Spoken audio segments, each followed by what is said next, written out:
तो आदाब, नमस्कार, गुड इवनिंग, सत श्री अकाल। एक बार फिर आप तमाम लोगों का स्वागत है क्राइम तक की कहानी के इस एपिसोड में। उम्मीद है पूरी फैमिली अच्छी होगी, अपना ख्याल रख रही होगी, अपनों का ख्याल रख रही होगी। आज की कहानी शुरू करूं उससे पहले आप कई लोग बहुत सारे दिनों से अहमदाबाद की उस आयशा के केस की अपडेट जानना चाहते थे, पर बीच में कुछ हुआ नहीं इसलिए मैं बता नहीं रहा था। आज अपडेट है। आयशा तो आपको याद होगी, अहमदाबाद की वही एक लड़की जिसका वीडियो सोशल मीडिया पर उस वक्त बहुत वायरल हुआ था। 25 फरवरी 2021, लगभग 1 साल 2-3 महीने पुरानी बात है। अहमदाबाद की एक लड़की आयशा अपने घर से निकलती है और अहमदाबाद में साबरमती रिवर फ्रंट के पास जाकर वो एक वीडियो बनाती है अपने मोबाइल पर और आखिरी मैसेज उसमें देती है अपने घर वालों के नाम, अपने शौहर के नाम, और फिर उस मोबाइल को नदी किनारे रख कर, अपने बैग को वहाँ पर रख कर, और वो नदी में छलांग मार देती है। बाद में आयशा की मौत हो जाती है। मौत के बाद उसका ये मोबाइल और उसका आखिरी वीडियो, और उसने कुछ मैसेज भेजे भी थे अपने घर वालों को, अपने शौहर को। उसके घर वालों को ये भी पता था कि ये मरने जा रही है। उसके पिता वालिद उसको लगातार मिन्नतें कर रहे थे कि बेटा ऐसा मत कर, लेकिन वो हद से ज़्यादा परेशान थी और किसी की उसने नहीं सुनी और नदी में छलांग मार दी। आयशा की मौत हो गई, उसको लेकर बड़ा हंगामा हुआ। ख़ासतौर पर इस वीडियो ने हर एक को बेचैन कर दिया। इसके बाद उसके शौहर आरिफ को पुलिस ने गिरफ्तार किया राजस्थान के पाली में जाकर। आरिफ के ऊपर इल्ज़ाम था कि उसने आयशा को बहुत तंग किया शादी के बाद। जितना हो सकता था आयशा के घर वालों ने उसे दहेज दिया, लेकिन और भी वो दहेज मांगना चाह रहा था और उसे टॉर्चर भी करता था। ससुर अपने साथ रखता भी नहीं था। और आयशा के जहन में ये थी, जो हर लड़की के जहन में होती है शादी के बाद, कि माँ बाप ने बड़ी मुश्किल से शादी की है, पैसे जोड़े, दहेज दिए। अब अगर ससुराल में कोई दिक्कत है, कोई तकलीफ़ है, तो कहाँ माँ बाप को परेशान करूँ, उनकी और परेशानियों को क्यों बढ़ाऊँ। और यही वो चीज़ है जिसकी वजह से बहुत सारी लड़कियों की ज़िंदगी बर्बाद होती है। मैं हमेशा कहता हूँ कि अगर शादी के बाद ससुराल में किसी तरह की दिक्कत, प्रॉब्लम हो तो अपने माँ बाप से ज़रूर शेयर करनी चाहिए। माँ बाप के लिए बच्चे कभी बोझ नहीं होते हैं, लेकिन ज़्यादातर, अब उनकी भी गलती नहीं है, वो जो बच्चियाँ लड़कियाँ हैं उन्हें भी लगता है कि शादी हो गई, माँ बाप की जिम्मेदारी ख़त्म, कितना बोझ हमारा सहेंगे, और इसीलिए अपने माँ बाप को दुख, तकलीफ, परेशानी न देने की वजह से वो खामोश रहती हैं, सच्चाई बताती नहीं। शायद आयशा ने भी यही किया, लेकिन फिर उसे लगा कि हालांकि उसने गलत किया, क्योंकि मैं हमेशा कहता हूँ खुदकुशी किसी भी मसले का हल नहीं है। जान बहुत कीमती है, और अगर हम जान खुद किसी को दे नहीं सकते तो जान लेने का भी हक नहीं है, चाहे अपनी ही जान क्यों ना हो। लेकिन आयशा ने फिर भी अपनी जान दे दी। बाद में उसके शौहर को गिरफ्तार किया गया, उसके बाद मुकदमा चला। करीब साल भर के अंदर अंदर अहमदाबाद की लोअर कोर्ट का फैसला आया आज, और इस फैसले में आयशा के शौहर आरिफ को अदालत ने 10 साल कैद की सज़ा सुनाई है, 10 ईयर इम्प्रिजमेंट। मुझे लगता है कि जान तो अब लौट के आ नहीं सकती, जो माँ बाप पे गुजरी वो आप सबको पता है। तो ये 10 साल का कोई सिला तो मिलना नहीं है, लेकिन हाँ, एक मैसेज सोसाइटी और समाज में ज़रूर जाना चाहिए कि जो इस तरह से अपनी बीवी को दहेज के लिए, बाकी चीज़ों के लिए तंग करते हैं, उन्हें मौत की दहलीज तक ले जाते हैं, मरने पर मजबूर करते हैं, ऐसे लोगों को कड़ी से कड़ी सज़ा मिलनी चाहिए। और मुझे लगता है कि ये एक अच्छा फ़ैसला है और कड़ी से कड़ी सज़ा होनी चाहिए। हालांकि बहुत सारे लोग कह सकते हैं कि नहीं, उम्र कैद होनी चाहिए या बाकी, लेकिन 10 साल जेल की चारदीवारी के पीछे काटना भी अपने आप में उसे हर पल, हर दिन याद आएगा कि उसने क्या किया, और उसकी वजह से एक बेगुनाह की जान गई। तो अदालत ने अपना फैसला सुना दिया। आयशा के गुनहगार को सज़ा मिली, आरिफ को 10 साल की कैद हुई। ये थी आयशा के केस की अपडेट। तो कहानी शुरू करूं उससे पहले एक बार फिर आपको याद दिला दूं कि आप लोग कहानियां सुनते हैं, कहानियों के शौकीन हैं, तो ऐसी ही कहानियां कोको एफएम पर भी हैं। तो कोको एफएम पर भी आप तमाम तरह की कहानियां, अपने शौक की कहानियां, मनपसंद कहानियां सुन सकते हैं, जिसमें क्राइम की कहानियां हैं, थ्रिल है, इन्वेस्टिगेशन है, रहस्य है, हॉरर है, बायोग्राफी है, और भी अलग अलग तमाम जो आपको मनपसंद आपकी जो कहानियाँ होंगी कोको एफएम पे मिलेंगी। और डिस्क्रिप्शन में लिंक भी है क्राइम तक फैमिली के लिए, क्राइम 50 भी है। तो ज़रूर आप डिस्क्रिप्शन पर लिंक पे जाएं और साथ में कोको एफएम पर भी कहानियों का मज़ा लें। तो ये तो रही बात कोको एफएम और कहानी की। अब आज की कहानी को शुरू करते हैं। आज की कहानी हमारी अपनी ही एक क्राइम तक फैमिली मेम्बर है, शीतल विनोद। और ये वैसे यवतमाल की रहने वाली महाराष्ट्र, लेकिन फ़िलहाल बोस्टन में है, अमेरिका में। और उन्होंने ये स्टोरी भेजी, और जब भेजी तो मैंने पढ़ी और पढ़ने के बाद मुझे लगा कि ये स्टोरी आप सभी लोगों के साथ शेयर की जानी चाहिए। तो आज की कहानी शीतल विनोद जी ने जो भेजी है, और ये और इनके हस्बैंड दोनों क्राइम तक की कहानियाँ सुनते हैं। थैंक यू सो मच शीतल जी। और उन्होंने एक और भी चीज़ लिखी कि अब उनके जो हस्बैंड हैं वो जब किसी से मिलते हैं तो वो जो हाय हेलो का तरीका है वो आदाब नमस्कार गुड इवनिंग सत श्री अकाल करते हैं। तो चलिए खुशी हुई इस बात पे भी, थैंक यू सो मच। अब आते हैं आज की कहानी के ऊपर। ये कहानी जो है एक बहुत ही मशहूर जगह है अमेरिका में, और उस जगह की मशहूरियत की एक वजह है MIT, दुनिया के टॉप एक इंस्टीट्यूट जहाँ पे हर बच्चे के पढ़ने का एक सपना होता है, मैसाचुसेट्स। और इसी के साथ एक जगह है समरविले, इसी मैसाचुसेट्स के पास समरविले। बात 2004 की है, 12 नवंबर 2004। एक लेडी जिनका नाम गैरी कैली, उम्र करीब 54 साल। गैरी कैली को कुछ साल पहले ही पता चला कि उन्हें ब्रेस्ट कैंसर है। इसके बाद उनकी तबीयत बिगड़ी और आखिरकार 12 नवंबर 2004 को उनकी मौत हो गई। गैरी के 2 बच्चे थे, एक बेटा और एक बेटी। पति जो है उससे काफ़ी पहले से अलगाव हो चुका था, और पति के करीब 12 साल पहले मौत हो चुकी थी, एक रोड एक्सीडेंट में। एक कार ने उन्हें कुचल दिया था। यही कहानी गैरी ने अपने बच्चों को भी सुनाई थी, बेटा और बेटी को।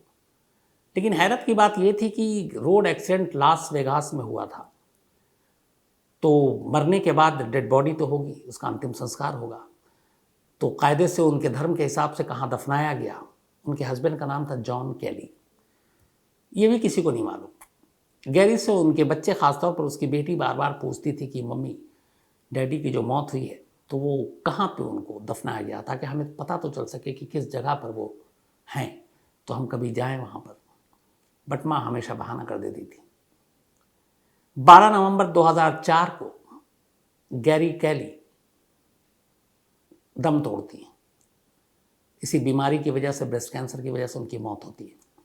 लेकिन मौत से पहले वो अपने बच्चों को बुलाती हैं, दोनों को, और अपनी बेटी को खास तौर पर वो एक ऐसा सीक्रेट बताती हैं जिसे सुनने के बाद न सिर्फ उनके बच्चे बल्कि उस शहर की पुलिस और जिन जिन लोगों के कानों तक ये खबर पहुंचती है वो सभी चौंक उठते हैं।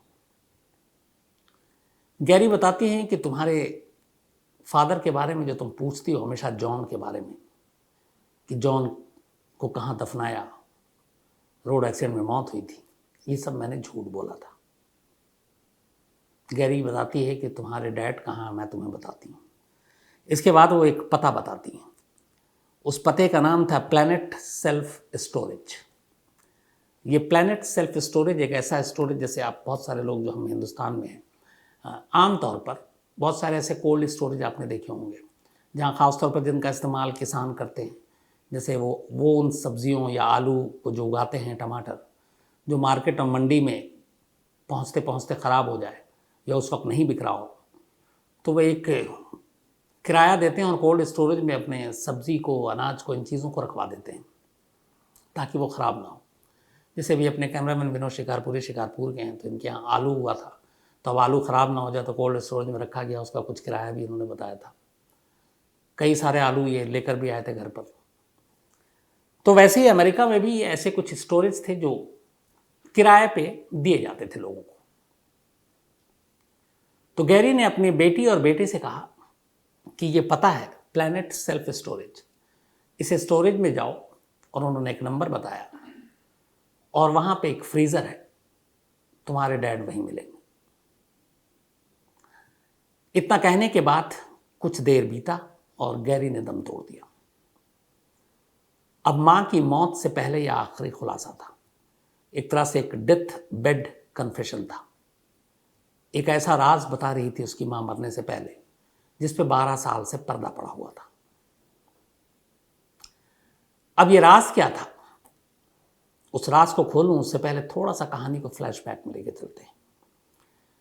70s के आखिर में गैरी और जॉन कैली एक दूसरे से मिलते हैं। ये दोनों तब कैलिफोर्निया में थे, और कैलिफोर्निया में एक जगह है वेंचुरा, वहाँ पे एक मोटेल है जिस मोटेल में, उसका नाम था विक्टोरिया मोटेल। तो विक्टोरिया मोटेल में गैरी एक मैनेजर के तौर पर काम करती थी और वहीं पे जॉन कैली एक टेक्नीशियन के तौर पर काम करता था। दोनों की मुलाकात मोटेल में हुई, उसके बाद दोनों में प्यार हुआ, शादी कर ली और उसी मोटेल के क्वार्टर रूम में दोनों पति पत्नी साथ रहते थे। कुछ वक्त के बाद इनके 2 बच्चे हुए, एक बेटी और एक बेटा। सब कुछ ठीक चल रहा था, लेकिन शादी के करीब 8-10 साल के बाद ही पति पत्नी में अनबन शुरू हो गई। छोटी छोटी बातों पर लड़ाई झगड़ा। हालांकि जो मोटेल के मालिक हैं उनका कहना था कि जॉन जो है वो बहुत ही कूल, शांत स्वभाव का इंसान था, लेकिन गैरी जो है वो बहुत ज़्यादा शॉर्ट टेम्पर थी, गुस्सा आ जाता था, ऊंची आवाज़ में बात भी करती थी। लेकिन जॉन के लिए अपना काम करता ईमानदारी से, कभी उसको टोका नहीं गया। वो अपनी पूरी जिम्मेदारी के साथ अपनी जिम्मेदारी निभाता। और गैरी की कई बार शिकायत भी आई मोटेल में, लेकिन फिर भी ये काम दोनों का चलता रहा। इसके बाद बीच में इतनी लड़ाई हुई इन दोनों की, अक्सर चीख चिल्लाहट, एक दूसरे पे गरजना बरसना, पड़ोसी स्टाफ भी सुनते थे। इधर बच्चे बड़े हो रहे, बच्चे भी देख रहे, माँ बाप लड़ रहे। धीरे धीरे बच्चे बड़े हुए। अभी वो पूरी तरह से बड़े भी नहीं हुए, बहुत समझदार भी नहीं हुए, लेकिन माँ और बाप दोनों के इस बर्ताव को देखकर बच्चे माँ बाप से अलग हो गए। अब दोनों बेटा बेटी भी अलग हैं, कुछ रिलेटिव उनके पास हैं। अब दोनों हस्बैंड वाइफ यहीं पे हैं। इस दौरान में 1991 आ जाता है और 91 में अचानक जॉन कैली इस मोटेल को छोड़कर चला जाता है। कहाँ गया कुछ पता नहीं। कुछ वक्त बीतता है, मोटेल वालों को भी फिक्र होती है कि जॉन कैली कहाँ, ड्यूटी पर नहीं आ रहा। तो उसकी वाइफ गैरी से पूछते हैं। तब गैरी बताती है कि वो लॉस वेगस गया हुआ था। लास वेगस में एक रोड एक्सीडेंट में कार ने उसे टक्कर मार दी और उसकी डेथ हो गई। लोगों ने अफसोस जताया। अब यहाँ पे कहानी ये थी कि गैरी के जो क्लोज रिलेटिव थे वो सब भी उससे दूर रहते थे, बच्चे भी दूर चले गए थे, माँ बाप से उनका मिलना जुलना नहीं होता था और कोई था नहीं, तो ज़्यादा कोई पूछताछ करने वाला कोई था ही नहीं। एक शख्स जो गायब है उसको लेकर एक चिंता जो होनी चाहिए, वो इन रिश्तों की कड़वाहट ने उसको बहुत हद तक दूर कर दिया। कोई पूछने वाला नहीं।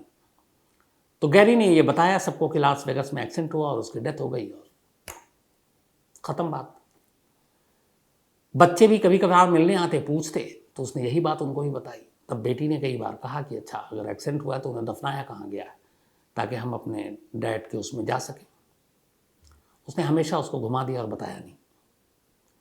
97 तक गैरी इसी मोटेल में काम करती है और 97 में फिर वो मोटेल छोड़ देती है और कैलिफोर्निया से अब वो वापस मैसाचुसेट्स के इस समरविले इलाके में पहुंच जाती है और यहाँ एक घर में रहने लगती है। 97 में 91 में जॉन गायब, 97 में वो यहाँ रहती है। अब बीच बीच में इसके बच्चे और बेटा और बेटी भी मिलने आ जाते हैं। इसके बाद 2000 की तारीख आ जाती है। 2002-3 में पता चलता है कि गैरी को ब्रेस्ट कैंसर है। इसका इलाज शुरू होता है, लेकिन सब कुछ ठीक चल रहा था। 2004 12 नवंबर मौत एकदम करीब थी। गैरी को एहसास हो गया कि अब वो बचेगी नहीं और तब उसने अपने दोनों बच्चों को बुलाया और फिर उसने वो बात कही जो मैंने आपको शुरू में कही कि तुम अक्सर पूछते हो कि तुम्हारे डैड कहाँ हैं। तुम्हारे डैड का पता मैं बताती हूँ। और उसने पता दिया एक स्टोरेज का। उसने कहा उस स्टोरेज में जाओ, वहाँ फ्रीज़र में तुम्हारे डैड मिलेंगे। अब जब ये बात कोई शख्स फ्रीज़र में, तो अपने आप दिमाग घूमेगा। लेकिन बेटी को फिर भी लगा कि माँ ने मरने से पहले झूठ नहीं बोला, सच है। बेटी ने अब ये बात समरविले पुलिस को बता दी। पुलिस को भी सुनकर अजीब लगा, लेकिन उसने कहा कि पता है, चलो चल के देखते हैं। अब पुलिस की एक टीम गैरी की बेटी को साथ लेकर और बेटे को इस प्लैनेट सेल्फ स्टोरेज में पहुंचती है। वहां पहुंचने के बाद उससे, मालिक से और स्टाफ से पूछताछ होती है, तो पता चलता है कि हाँ, एक यहाँ पे रेंट पे रखा हुआ है, लेकिन उसको तो करीब 7 साल हो गए और उसका दोबारा कोई आया नहीं। तो उसने कहा आप लोग चेक नहीं करते हैं कि इतने टाइम से पड़ा हुआ। तो स्टोरेज के मालिक का कहना था कि ये स्टोरेज इसीलिए कि हम लोगों को रेंट पे, जैसे घर रेंट पे देते हैं, हम जगह रेंट पे देते हैं, तो कोई भी अपना सामान लाकर यहाँ रख दे, वो रख दे, जो पैसे हैं हम उससे ले लेते हैं, तो उसके पैसे हमें लगातार मिलते रहे, तो हमें बाकी को मतलब नहीं था, तो वो सामान पड़ा हुआ है। तो उसने कहा क्या है वो? तो उसने कहा एक फ्रीज़र है। 6x3 फुट का ये फ्रीज़र था, 6x3 फुट फ्रीज़र।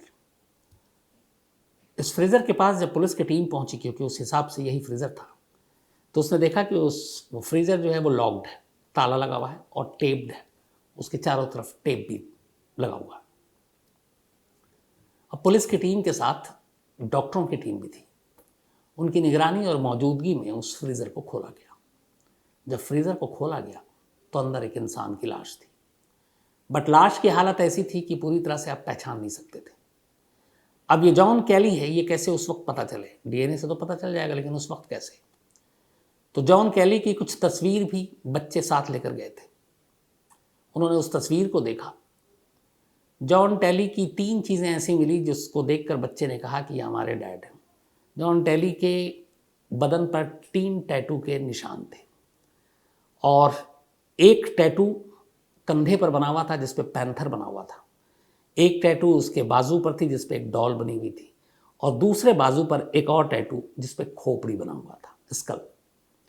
इन तीनों को देखकर बच्चों ने कहा कि ये हमारे डैड के टैटू हैं, लेकिन फिर भी पूरा कंफर्म होना था। इसके बाद पुलिस लाश को भेजती है, पोस्टमार्टम होता है, डीएनए होता है। डीएनए से पता चल जाता है कि ये लाश जॉन कैली की है, और जब पोस्टमार्टम होता है तो उस लाश की खोपड़ी के पिछले हिस्से से एक बुलेट निकलता है।